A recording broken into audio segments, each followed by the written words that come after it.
Saya nggak ada masalah dengan Pak Jokowi. Dengan secara personal, saya punya masalah dengan kebijakan Jokowi soal IKN pada waktu itu, segala macam. Soal konstitusi. Demikian juga dengan Gibran tuh. Ketemu Gibran saya biasa aja tuh. Tetapi kalau Gibran diajukan sebagai alternatif pada Prabowo, saya pasti akan bilang nggak bisa. Bukan tidak dimungkinkan oleh konstitusi, tapi kemampuan saya untuk membaca kapasitas Gibran jadi presiden nggak ada sama sekali itu. Karena di situ orang akan nilai intellectuality, speaking, lalu penampilan watak, kemampuan publik, nggak bisa tuh. Tapi mungkin 2029 targetnya tetap wapres mungkin, wapresnya Prabowo. Ya bahkan sebagai wapres pun nggak bisa, nggak nyampe. Jadi kita mesti jujur katakan, Pak Gibran, Anda tidak cukup punya kapasitas untuk memimpin negeri ini.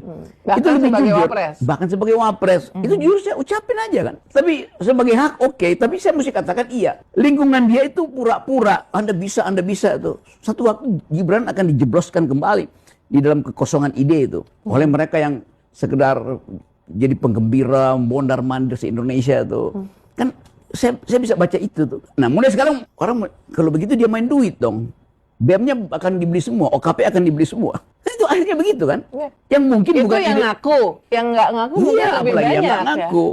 Ya Gibran mungkin ya tutup mata aja kalau aparatnya sebar amplop. Tapi dari segi itu pun netizen yang umurnya sekarang 2 tahun lagi akan memilih akan ingat ini. Oh itu kan main duit itu. Jadi orang di sekitar Gibran juga dulu mengatur penampilan Pak Gibran sebagai calon pemimpin kan. Mending siapin Gibran misalnya, oke Pak Gibran ingin datang ke IDN, ingin diskusi, minta diwawancara, tapi dengan tokoh lain supaya terjadi perdebatan kan. Itu lebih fair tuh.